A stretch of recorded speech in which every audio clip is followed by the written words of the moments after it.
All right. Hello, everyone. How are you doing this morning on the West Coast? I think it's like midday on the East Coast.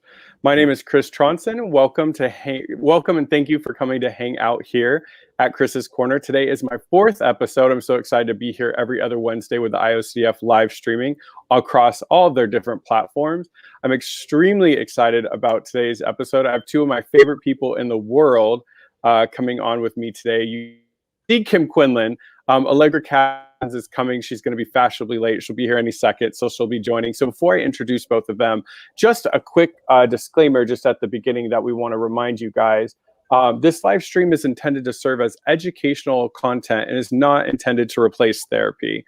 For treatment-related questions, be sure to work with your local provider or contact a local clinician. The International OCD Foundation is not a crisis line and should not be used if you are in distress or feel unsafe.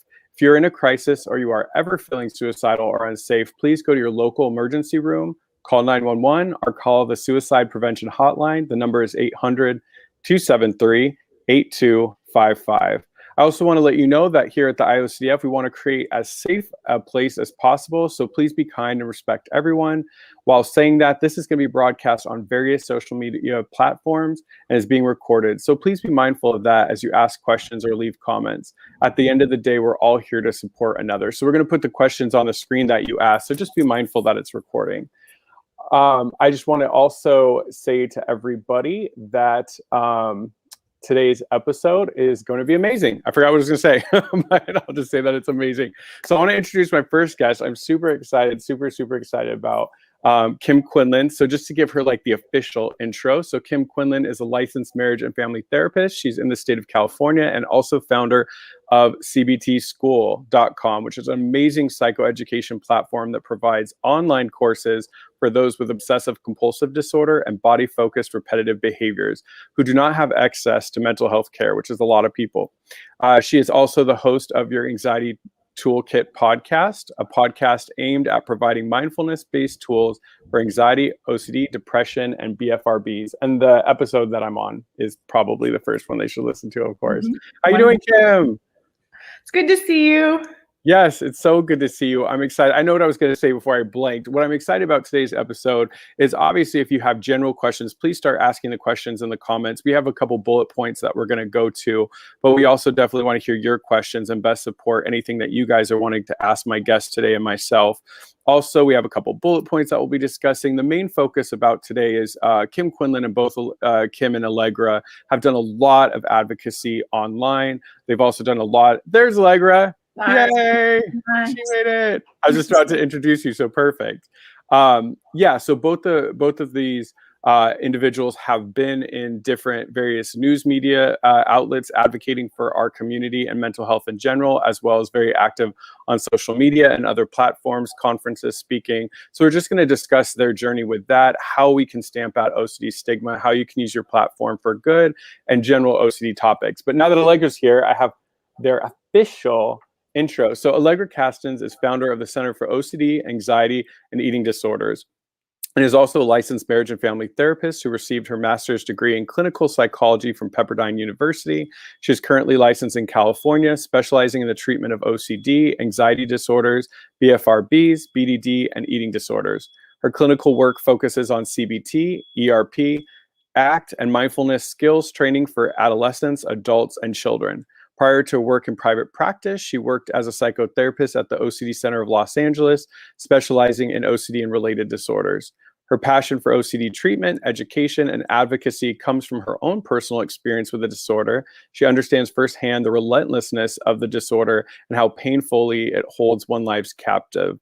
She also understands that relief and recovery are with a large dose of evidence-based treatment and equal large dose of willingness. So Allegra, hello. How are you doing? Hi, I'm good. How are you? Great. It's good to see you. Thank you so much for coming. Yes. So just a reminder to everybody watching, please throw out your questions or comments. We'll definitely get to some of those. But I just want to jump right in. So, both of you have been such active and amazing voices for, not only the OCD and related disorder community, but just you're sharing your personal stories and really for the mental health community. So where I first want to kind of go is, you guys have been advocating for a while. What do you see as kind of like the thing we have to overcome when it comes to stigma that you both are fighting on a continuous basis. So maybe I'll start with you, Kim, first. When you think of like the stigma that OCD related disorders and mental health is facing, what are some of the things that you see that you actively try to push through in all of your advocacy and all of your clinical work? Well, I mean, I think the cool thing is like Allegra does this, I think, in a different way, but also a very similar way to me. So I'd be curious to hear what she has to say. For me, I have two ways that I try to break stigma just for me personally. One is I think the more education we can give, the more, and Allegra does this beautifully too, is the more education we give, the more it just normalizes, right? Like every time you post something, there's 5 or 10 people who go, oh my gosh, it wasn't just me. And that in and of itself breaks stigma. The other piece for me that has become a part of my platform, and I know a lot of advocates, and Allegra does the same thing, is the more we as therapists can share our story, the more I think people can start to see that therapists are just like everybody else, and that everybody can have problems, and that, I think we tend to think we're the only ones and then it must be just us in our little place. But it's sort of helpful to know that even people who are trained as a therapist can still have struggles. Absolutely. And Allegra, the same question to you. And I know you've been, Kim, alluded to, you've been very open as a therapist, but also open as an individual with OCD and related disorders. So how has that sort of helped kind of break through some of the mental health stigma that we have in this country? That's a really good question. I think first and foremost, to see that therapists can struggle with mental health as well. I think that's really, really important. And I think especially with OCD and disorders that are really misunderstood, having that lived experience and then also having credibility as a clinician makes the advocacy, I think, different or more powerful in a way. And there isn't enough information out there about OCD. So a lot of the work that I do and that Kim does is very educational in that way. So people do recognize, wow, there is a name for this. You made a good point, and that's the next question I wanted to ask. I've noticed that the people watching, obviously it's individuals with OCD, their families and loved ones, but a lot of the emails and feedback I've been getting are from other therapists wanting to learn more about how to treat with the OCD community. How did both of you, because both of you have been very open and raw about your own personal experiences, and that's something that I've heard from a lot of people that are therapists with an OCD or related disorder or anxiety, eating disorders, etc. How do you find that, first of all, how did you find the strength to sort of open up and put yourself out there? And then part two of that question, I'll start with you, Kim, is how do you find that balance? And was it hard, both being a therapist as well as somebody that's being open about their own struggle? Right. So I think that for me, I'll even say it was a little bit of a selfish decision. Like I grew up in Australia. We didn't talk about mental health much at all. And it was really empowering for me to start talking about it. Like as I talked about it, my own shame started to fall apart. So I started, like I would honestly say it was slightly a selfish decision to start talking about it, right? It was helping me with my shame and my own like loneliness in the situation. When I started talking about this, I think we've come from a generation of therapists where it's like we don't mention our private life, we tell them nothing about it, we don't have blue hair, like I'm very jealous of, by the way. Right. But do you see that? But I'm not.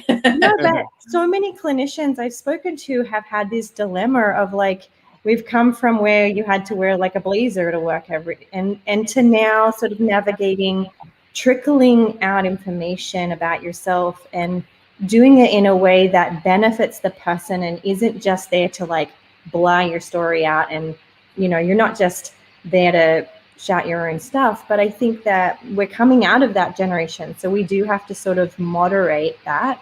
And I think the main thing is if you can share in a way that it's inspiring, right? That helps give hope.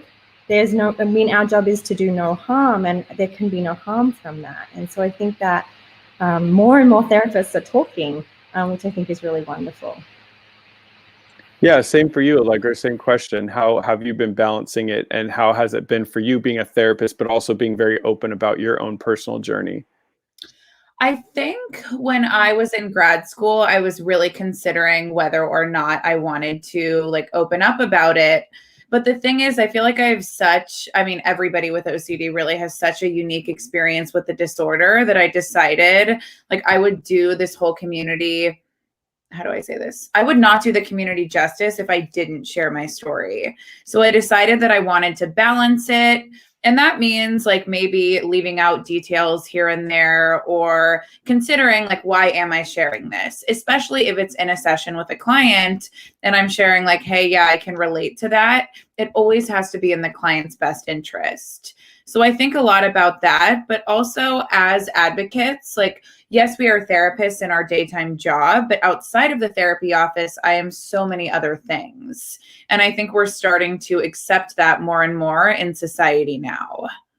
Absolutely. And, I think it also builds that connection. I agree with you when you're saying earlier, Kim, there's this idea of a therapist. He's, a 65-year-old white man that just sits there on a couch and nobody, never opens up, and you think he lives on that couch because he doesn't even have a personality.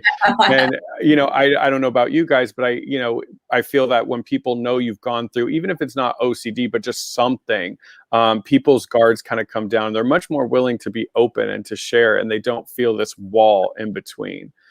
I wanted to jump to another question. Both of you have also done like very well traditional media getting the word out. So we'll talk about social media in a second, but I've read some of your articles that you've done and interviews you've done. How do you feel the media handles OCD now? I know in the past, when I did some of my first interviews, many years ago, people didn't quite get it. Have you seen maybe like the media and stuff starting to understand, starting to be interested in mental health, OCD related stories, or is there still a far way that we have to go as a community? I could start with you, Allegra. We'll switch it up. We'll be like, uncertainty. So I feel like on Instagram, with like the amount of therapists and advocates who are speaking out about it, we're definitely seeing a push in actual education about the disorder. But I think we have such a long way to go in the media, like movies and songs, and even just living in New York, there's a chocolate shop like 2 blocks away from me, and it literally is called Obsessive Chocolate Disorder. And I know. I would walk by every day and just like scowl with my box of Seeds candy and been like, their chocolate's better, not yours. I mean, it's a bad look for a number of reasons, but I think that happens a lot. I still think we have a ways to go with education about what OCD actually looks like, and so many people get it wrong. Yeah. It's part of why I advocate. It's so important to get it right because it saves lives. Yeah. Absolutely. One of my things on my thesis, I was looking at what contributes to this 14 to 17 year gap from start of symptoms to treatment. And it found that a lot of clinicians, a lot of like general practitioners, psychiatrists, not therapists per se, sometimes therapists, but mainly the first line of defense people go to when they're showing symptoms is going to be their general doctor. So many doctors and psychiatrists misdiagnose or underdiagnose because they also hear the stigma out there about OCD and minimize it and don't think somebody needs treatment for it. So absolutely everything both of you are doing is not only helping the general public understand, but also, the medical and mental health profession. How about for you, Kim, when you're doing, press, I've read and seen a lot of the stuff that you've done. How do you feel like the media in general is handling it and getting the message out there? Right. So, like 10 years ago, when I did a bunch of stuff around orthorexia and the collision between OCD and eating disorders, it seemed to be more like they thought OCD was just hand washing, right? And so that I think we're still fighting through is this idea that, and as you said, like I can't tell you how many times I've heard a client say that the doctor said, you can't have OCD, you don't have, hand washing issues, or you don't have chapped hands or something like that. So I think that we're starting to break through that, but it's still absolutely present. What I'm finding now is the journalists that reach out to speak to me, they have this vested interest, right? They are starting to talk about it and about them having OCD. And a lot of the journalists that I've worked with have either one of the disorders under the OC spectrum, and an umbrella. So that's been really wonderful. Like they have known, like they're like, I know what this is. I want you to talk about it so that we can share the information. So that's been really, really positive. Particularly at the beginning of COVID, I think a lot of people were speaking about it and advocating for themselves. Hi, doggy. He's so cute.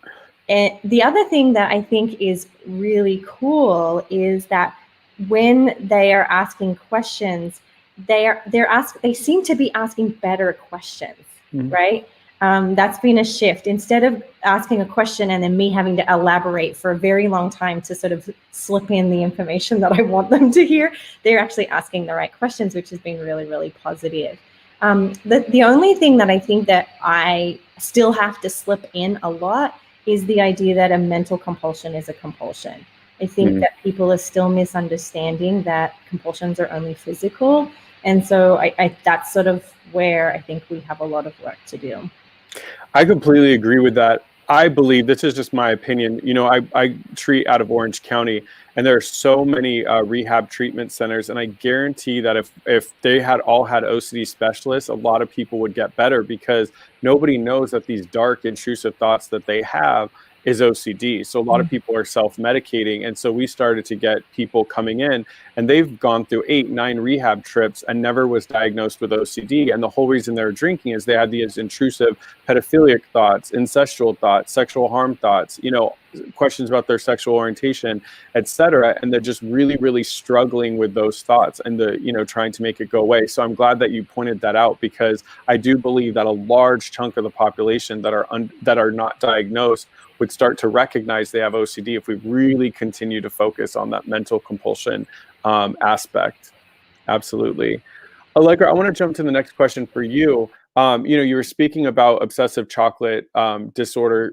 Target just came out and has a new COVID OCD pack, and it's like a pack with like just typical cleaning stuff. And in the description, it's like, I know, good old Target, right? I love Target. I'm like, not Target. Not Target. I thought they learned their lesson on this one. Yeah. No, they didn't. We thought with the Christmas sweater, right? So they just came out with like an OCD survival pack. And it's like a travel pack with just typical cleaning stuff. So, obviously as a community, we don't want to attack and look nasty, but how can we use social media and the community, not necessarily just for Target, but when we see these major companies and we see these celebrities like, Khloe Kardashian with OCD, when we see those things, how as a community can we sort of address that in a way that starts addressing the minimization of OCD? I'm so sorry. Someone's banging on my door. Can Kim answer this first? Yeah, I'm of course. No, it's all good. Yeah. So, I mean, I'm just sad that this is still happening. I love Target as a corporation as well, but I think my way. Okay, so I've trialed multiple ways by default. Some worked and some did not. I have tried talking to them directly, and sadly that usually ends up in some kind of defensiveness, right? Like if there is a company that is using OCD in a very incorrect way, there are some people who are like, oh my goodness, I had no idea. But most of the time you get hit with defensiveness. And I'm sure that's because they've invested a lot of money in the title of their store or this product they're promoting. And so they just want to defend it to get it and push it through. So talking them directly is an option. I think I've also taken the call them out kind of route as well. And that didn't really line up with my values. And I don't think is that successful either, even though I think it's a really important part that we still have to speak out and be really, really direct, and I think there are some people to do that. And it's also okay if you don't want to be that person. I think the other way is I sort of have found where I'm at right now, and this is just the season of where I'm at in my life right now, which I'm sure will change with time. But the season that I'm in right now is I just really want to connect with the community I have in holding a comfortable and safe place for them to have emotions about that. And that's where I'm at right now. And I'm sure I'll come out of this season and I'll move into more of an advocacy, season of my life again. But just for where I'm at personally right now, that's where I'm at in regards to doing some advocacy work there. It's just to validate when people are talking about it. I'm I make posts about like how I did just the other day about a post about, what to say when someone says they're so OCD. So I think that there are many ways, and I think it's okay to change your way of dealing with it depending on what season you're in your life. Yeah, same question to you, Allegra. When we see things, it's, I don't want to put Target down, but when we see things like that, how is I if it would have been Walmart, we would have went in though. Let me There tell we you, go. If Walmart, we we're would have been Walmart, like, yeah. I would have been out there with my sign. But when we see companies like that, there was an OCD detailing car shop and stuff. I think sometimes people are like, oh, why do they care so much? And I can just speak from my own self. I've just seen, when I've tried to explain to people what I do. I mean, just the minimization of even my own career, because people are like, wait, you treat OCD? I didn't even know there's treatment for that. What do you do? Just like take away their hand sanitizer, Yeah. So there's this overall discussion that leads to a larger problem, which is less resources, less research, less education, less treatment, less all those things because of that minimization. So as a community, you both of you hold such a strong advocate community behind you. What are things that we can do in general when there are things like that? And while you're addressing it, Allegra, I want to throw up a comment at 9:10 a.m. from me. They were saying, like, for instance, when they were asked to take their shoes off and they explained about their OCD, the TSA laughed. So we have these things like people misusing OCD. When we talk to others about OCD being laughed and commented, how can we sort of use social media and other platforms to really get the words out there so people don't struggle like this? Absolutely. I think something I've learned recently is like learning to call people in instead of out. Because, like Kim was saying, I've done the whole like call out a company, and it just doesn't usually work in my favor. I think the tough thing is that even if you explain it to companies, they often don't want to hear it. Like I know so many people in the community will kindly say things and, ask if they can educate the brands. And I think sadly, people make money off of things like obsessive chocolate disorder. And I think a lot of the time they aren't willing to change.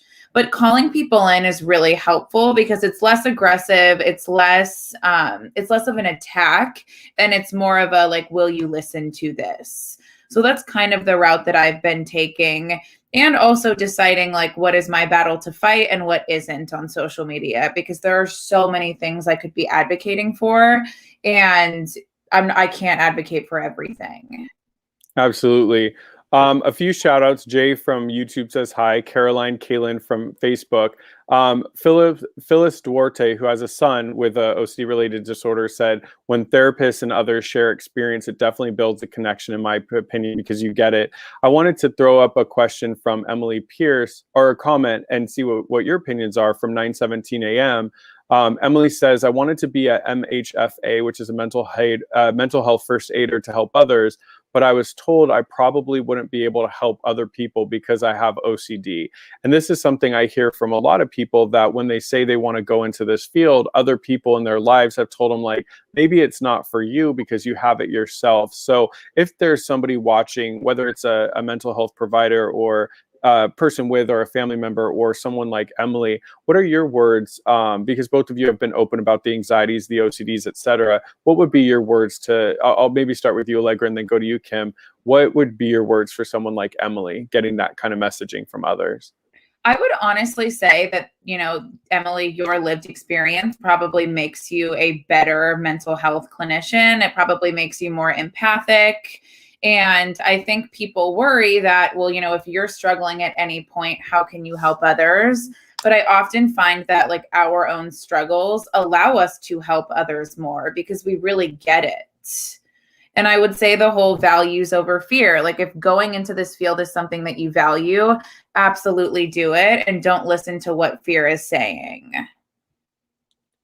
Thank you. That's a really good point. I always think that when you have a choice and you have like your values and everything that makes you up and makes you happy and feel fulfilled, and the other fork in the road is to make OCD happy or to make fear happy, you're never going to like that you took that path. It may be like the quick, easy path, but it's never the one that we feel good about afterwards. How about for you, Kim? Like, was there ever a point, maybe whether it came to advocacy or just a therapist in general, that you felt or heard that you shouldn't do it because of what you've gone through? And how did you turn that into a strength? Sure. So just to answer, to speak directly to Emily, so just I'll tell you a quick story. Is when on my first week of school to become a marriage and family therapist, they did a poll and they just said, let's have a raise of hands of anyone who has a mental illness. Every single person raised their hand. So I don't think that you're alone here. I think that all of us are therapists because we've been through something, and we've either been through really good therapy or really bad therapy, and we want to make sure we're on the right side of history. And the other thing is, just recently I did a poll on Instagram on, would you prefer your OCD specialist to have OCD, or does it not matter to you? And 64% said they prefer their clinician to have OCD. So you might find that you're very loved in the OCD community by becoming an OCD specialist. For me personally, I'm very open with the community that I have not been diagnosed with OCD. I had an eating disorder and compulsive exercise. It felt very, very similar to OCD, which is why I resonate with it so much. But there again is proof that, you know, we are humans first. You're going to connect with your client because you're human and you know what it's like to be a human. So I think that we all have an opportunity to be to provide services in whatever way works for you, if that's what you would like to do. Absolutely. We got a good comment from Jody Drake. They said that, you know, thank you for holding this. Jody had postpartum OCD and been advocating for several years, and now volunteers with a Postpartum Support International and changing careers to become a mental health counselor. So I think, you know, a lot of people that have gone through resonate. And what I always say is there's not enough people out there that treat these disorders. And so it's going to take people that have it, that want to go and become advocates and therapists, just because there isn't enough interest from just like the general population, because we still need so many more people. I want to shift the focus to social media. So both of you have been able to really advocate for OCD and related disorders via social media. I'll start with you, Kim. How has that whole experience been from you? Because obviously both of you have done traditional media, but you definitely are able to really reach a lot of people in a different way. So how is that? How did you get kind of started, and how has that been experienced? Like, what are some of the positives that you've seen from being able to share just tidbits of information and create like a community online? Sure. So my sort of story is, I mean, I love helping people. I love like high-fiving people for doing scary, hard things. Like, that's my job. I just high five people for doing hard things. Like, that's how I think of my work. And I consider my job sort of my church, because it is the equivalent of church for me. So I had this opportunity to also do this with social media. And originally it was just to build awareness of CBT school. That was the original goal, of, right, just so people would know it was there. But the cool thing is like I went from having my regular 20 clients a week to now being able to high five people in India and virtually high five people in Canada for doing really cool, hard things. And so that's been really, really wonderful. And it's just such a joy. It does come with its stresses, and there are many, many boundaries you need to be prepared to set in order to have a social media platform. But I mean, what a blessing to have, you know, this right here where we get to like do hard things together and talk about the idea of doing hard things, right? That's really one of my biggest passions. Is we are taught that it should be easy, that we shouldn't have discomfort, that we should run away from fear. And so if we can sort of flip the conversation, that's wonderful for me. Absolutely. How about for you, Allegra? Same thing. You know, you've been able to support a lot of people like Kim has. How has that journey been for you to be so open and to create this community? It's been wonderful. And honestly, I think Instagram has been my biggest like marketing tool. I've built a practice because of Instagram. I get like most of my clients from Instagram. And it's been so awesome to connect with other people around the world, like Kim was saying. I mean, India, Hong Kong, Australia, you name it. And it's just such a fun space to connect and to educate. And I really think my practice wouldn't be where it is without Instagram. Yeah, we have a comment from Beth Carducci, who has been from Philadelphia, Pennsylvania, who's been struggling and hasn't been out of their home for 14 months because of the pandemic.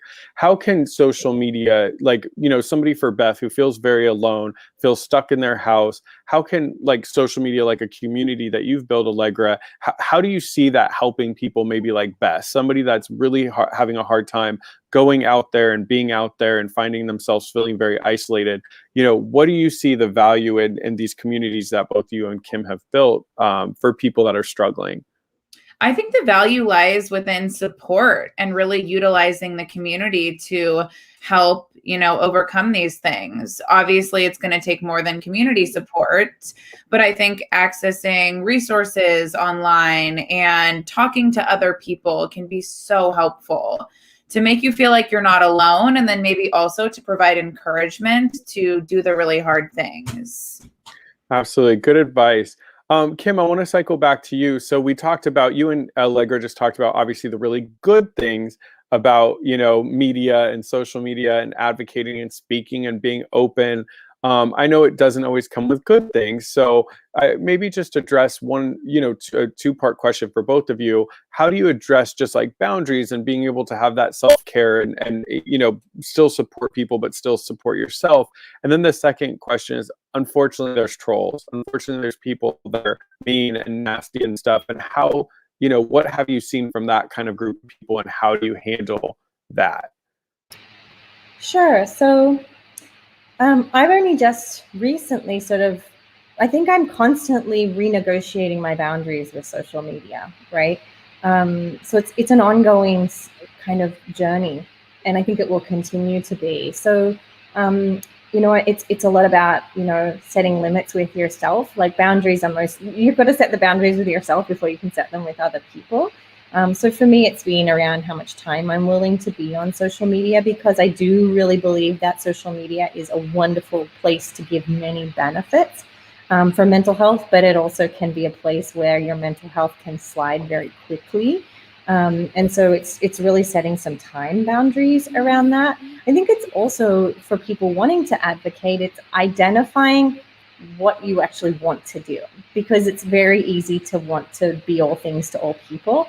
And you have to sort of really reel yourself back in and recognize, like, there are limits to this. Like, I can't be people's therapist, number one. I can't be giving personal advice, number two.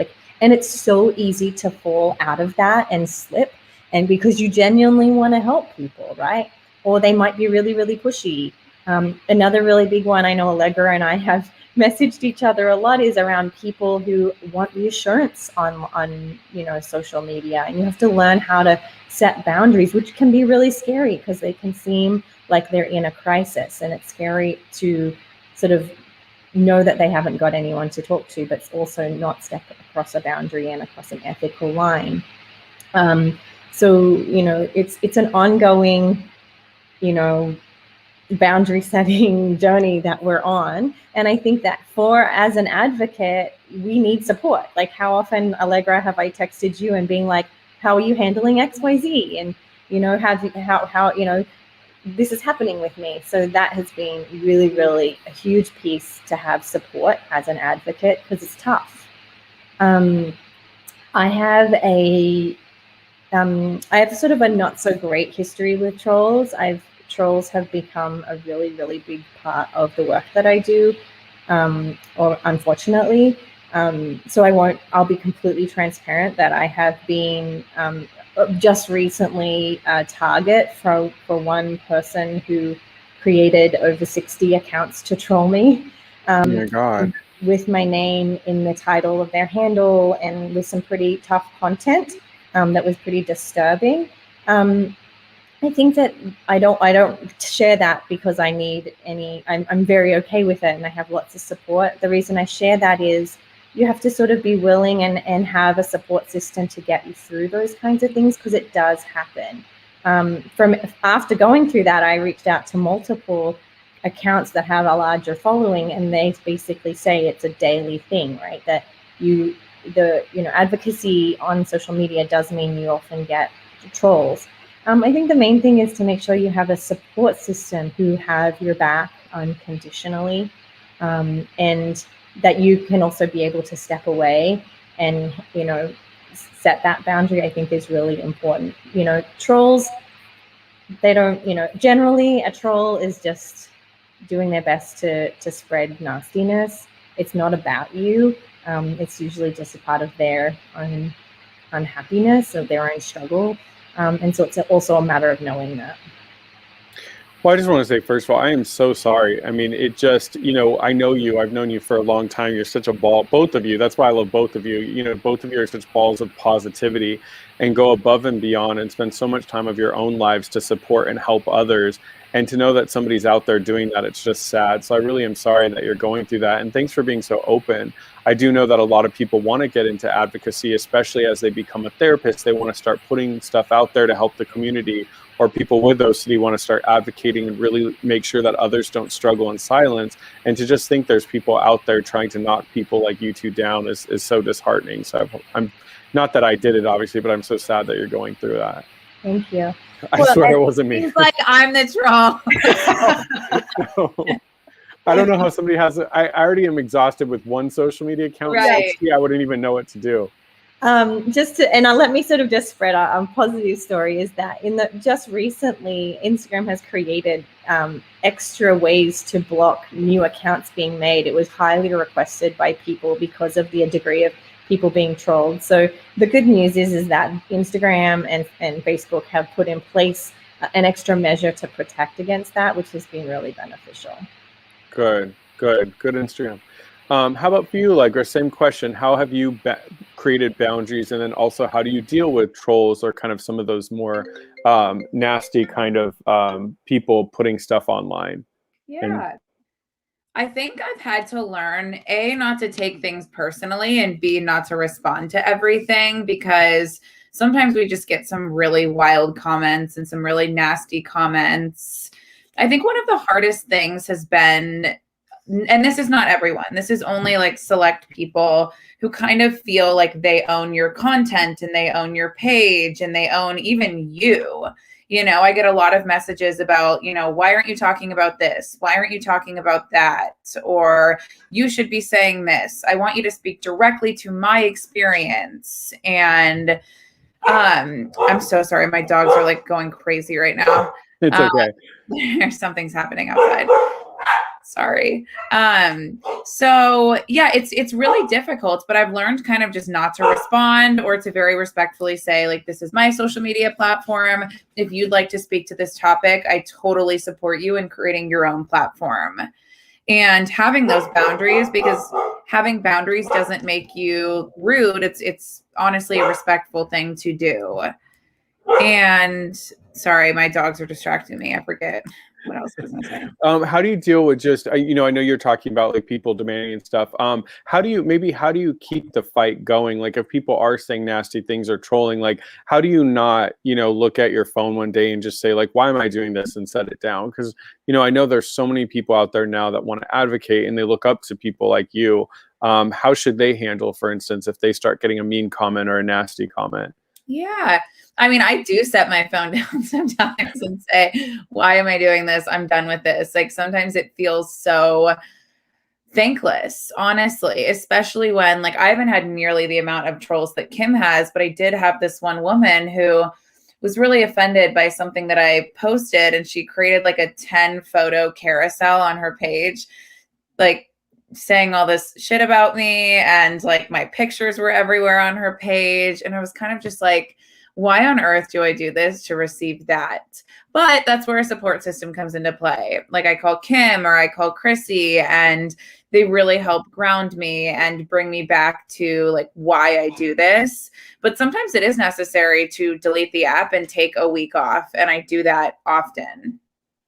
How can people, I'll start with you, Kim, and then circle back to you, Allegra. How can people, you know, there's a lot of people advocating out there and putting out information, but then you have, you know, most of us in the community addressed it. You know, we had a guy that put out a book that said that celery juice will cure OCD, or people put out, right? And I was like, dang, I've been drinking carrot juice this whole time. I would have been cured if I switched to celery.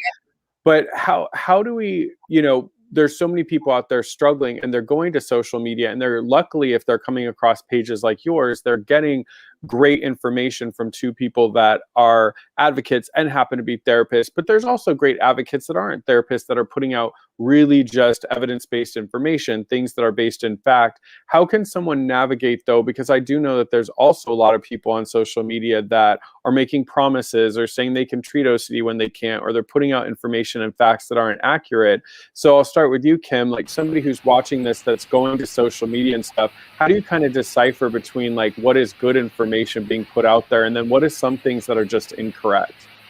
Yeah, I mean, nobody has time to fact check everybody's social media. I think the most important thing to remember, and I have this at the very top of all my social media platforms, including at the beginning of every podcast episode, which is, please go and see a professional mental health care, go to the International OCD Foundation, like make sure you are a conscious consumer of information. And that's, we can provide the education, but I try not to take on the role of having to unteach them the bad stuff, right? And that's everybody's responsibility for themselves to be a conscious consumer online. I think what's really helpful is we want to, if we can, is we want to follow science, and it's important to be abreast of that science.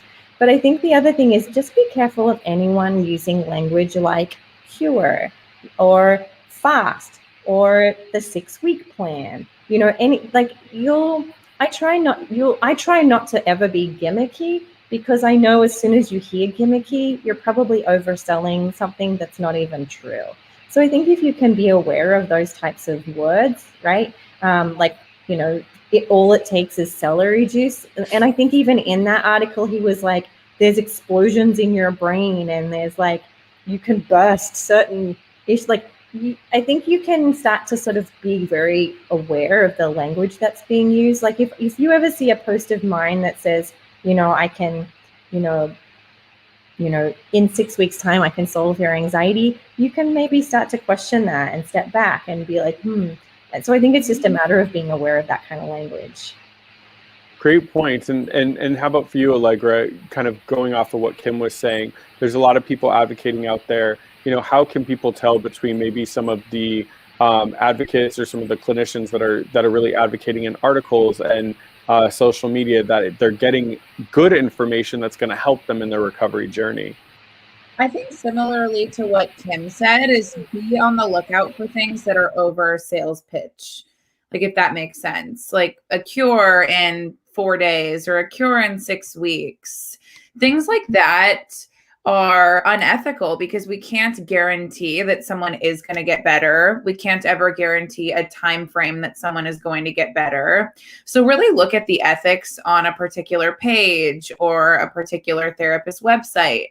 And then also I would look at credentials. If it's an unlicensed coach who is saying a lot of this stuff, probably not very ethical and probably not very professional and credible. So I think look at someone's titles and experience and training to really make sure that what you're taking in is accurate. And then avoid the sales pitch. You'll never see me or Kim saying, I can cure you in this amount of time. I always tell clients, I can't give you a time frame. Absolutely. I mean, people will ask me that as well. And what I always remind them is, look, a lot of it's going to depend on if you do the work. I'm not giving you guys like a magic, like pill that you take and then boom, it's gone. So a lot of that comes in that. There was a really good article, Kim, that just came out talking about kind of like the second wave of COVID, and they were really addressing like mental health. They were saying that once this is all done, as things start to open, people that don't have OCD, they don't have body dysmorphic disorder, they don't have, clinical diagnosed depression or, severe generalized anxiety, etc., they're going to be celebrating like it's 1999, little Prince reference there. But for a lot of people in our community, it's not going to be roses. I mean, most of us therapists have waiting lists. We're really struggling to get the help that we can for people. How can we jump in as a community to support these I feel like a lot of people are struggling with relapse or struggling with depression, all of that. How can we, as a community, support a lot of people that are going to be coming out of this pandemic really, really struggling with their mental health? Right. I mean, for me, I'm just going to keep plowing through, right? Like my goal is just, and again, I think that the main piece is just you saying that, and just that article being written validates people and helps them to go, okay, I have a problem, let's go get services, or let's get that workbook back out, and so forth. So I think a big part of it is education. I think a lot of people, particularly when you're the sufferer, anytime we're the sufferer, you can't really see clearly. So if you're in that experience, you're probably like, why am I not so excited? Everybody else is so excited. When we can educate them and go, no, it makes total sense that you're not excited, that in and of itself is 80% of the work, I think, for me anyway, is just keep continuing education and continuing validation and continuing to make people feel less alone. And then, I mean, I think if we can, I think that it is true, suicide rates and suicide ideation is really high. I think it's important that we just keep an eye on our people, check in with them, and not to say, how are you, a smiley face emoji, but to say, how are you really, is super, super important. Allegra, I'm going to actually thank you, Kim, and you gave a good point that I'm going to have Allegra expand on. I think my heart's been breaking the most because there has, like Kim just said, like a higher, suicide rate or self-harm rate, etc. Obviously as therapists and advocates, we want to save everybody. I wish I could just wander the streets and knock, like, are you struggling? Please don't do anything. Come with me. I'll save you. We want to do that and we can't. But what are some things that we can do to kind of support those that are struggling in these hard times that are really, really just at a low place? Yeah, that's a good question. I mean, when you say support, what do you mean by support? Like social media support, therapy?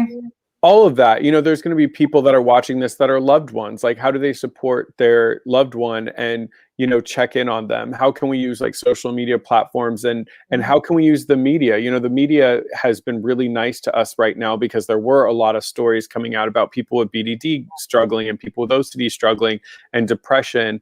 But we don't want to be forgotten because the media has that ability to do that and move on to a new story. But there's going to be a lot of people still struggling. So just therapists and community members and stuff, what can we do just in general to make sure, like Kim was saying, that we just don't leave people behind and that people are still finding your Instagram page and still getting support? I would say checking in on people is so huge. And I think it's underrated sometimes. Like Kim saying, how are you really? Not just how are you? Like a couple of weeks ago, one of my friends texted me and said, are you okay? And I thought it was the nicest thing ever because it was someone just genuinely checking on me. So I feel like checking on your loved ones and showing up to support them, even if you can't fix what's happening. I think just knowing that you have someone there is so beneficial.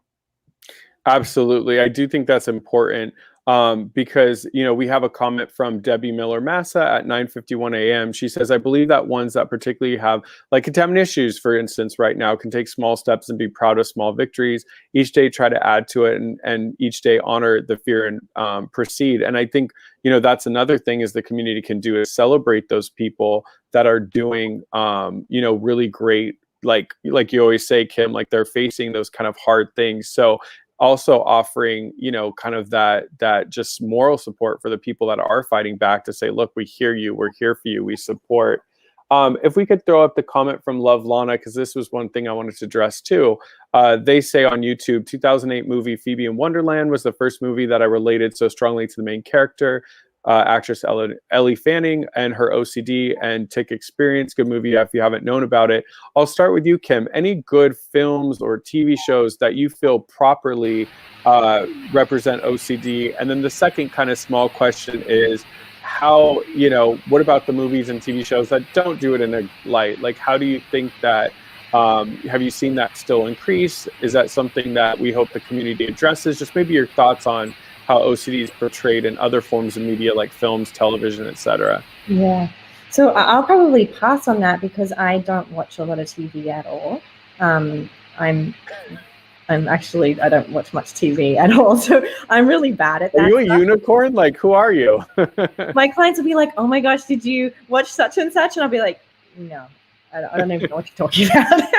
So I don't know a lot about the movies and TV shows and stuff. I mean, I think I'm always going to go to more stories of.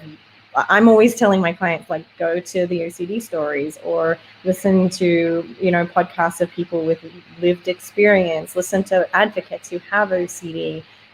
So that's sort of where I direct people. And I'm a really big workbook person. So I'm constantly just saying, like, if you don't have access and you need to get like evidence-based, like good literature, like there are so many good workbooks out there that can be helpful. So sorry, I'm like pretty hopeless on that answer. No problem. How about you, Allegra? Like anything that you've seen that you felt was a good portrayal, or books? I know John Green has written a book that focuses on OCD, or anything, maybe bad portrayals that you hope that people stop kind of putting out there. Yeah. So Pure, which I see someone mentioned in the comments, Pure on Channel 4 was really good. I feel like yes, Emily, thank you. Yeah, it was the first TV show that I've seen that really depicts like intrusive thoughts that are not contamination related. Like Kim was saying, I kind of don't watch a lot of TV and movies, so I don't really know any that depict, I mean, I'm sure there's a million, besides the obvious Khloe Kardashian organizing her cookie jar in her pantry and calling it OCD. I mean, that's just so blatantly obvious. But yeah, I don't watch a ton of TV shows and movies, so I'm a bad person to answer that too. Well, luckily, since I do, apparently. Yeah, no, I mean, I think I've just seen the trajectory be more positive. I mean, I remember shows like Monk, when, because now everything's coming out, you can watch it on like Hulu and stuff like that. And so, people would say, oh, Monk addresses OCD, but it was more like this funny quirk as a detective, or, As Good as It Gets, somebody had me watch, and it was an extreme version of more like OCPD, not necessarily OCD. But I know I think it's called Turtles All the Way Down. Or I'm totally butchering and the title. What it's called, Turtles All the Way Down by John. Yes, thank you. I was like, yeah. So I know that people have really liked that. I can't think of everything, but I've heard from a lot more people that television shows and movies are better portraying the disorder, and I think that's so important because. In the past, it was kind of like the character was quirky because they had OCD, and now shows are more doing it, and movies are doing it like a person who just happens to have OCD. So and I would say the thing to remember, and this is sort of we have to do some unlearning, is a lot of OCD-like symptoms are presented as OCD, but they actually are more OCPD, right? Like, the Big Bang Theory. There's, Sheldon. They're doing it in a comedy, so they have to somehow make it funny. But what that gets misunderstood is that the person with OCD wants to have their obsessions and compulsions, and in TV that doesn't get portrayed very well, right? Like, most people with OCD do not want to do compulsions. They don't want to wash their hands. They don't want to straighten out their couches for the 15th time today, and that's often, very, shown very incorrectly on TV. Yeah, that was kind of Jack Nicholson in As Good as It Gets. Mm-hmm. I mean, there was this idea that he likes things a certain way, and he was very upset when they're disrupted. There's a movie by Nicolas Cage. It's called Matchstick Men. It's not great because he's a con artist. So I'm like, no, we aren't con artists. But I do think that there's a comedic element to it, but they did portray it decently. I mean, when people would come to his door, he'd have to keep opening and shutting, the door or, the locks. I mean, it was more of the typical OCD. It didn't go into depth of like intrusive thoughts, etc. But it did just show like the pure just struggle and terror and things like that. So some of those are great. I'm telling you, like when this quarantine is done, we are going to sit down and we are going to have a marathon weekend of movies and TVs shows so that both of you guys can catch up. I'm going to be like, watch this. And you're going to be like, who is that? I'll bring the snacks. Right, please, yeah. I like gummy bears. Okay, so I want to put up a comment from Perfecto Fluoro from YouTube at 9:53 a.m. They say, the way the IOCF puts up streams and panels and social media have brought mental health to the masses. Thank you. You are getting me through the darkest times with education. I wanted to jump to that for you guys. I know that you guys have done like Allegra, you just did an Instagram live that was really, really great. Or not Instagram live, but people would ask you questions on your Instagram story and stuff. I know, Kim, you have a podcast. as this moves forward, one, I guess, good thing about the pandemic is a lot more people are using kind of like these online tools.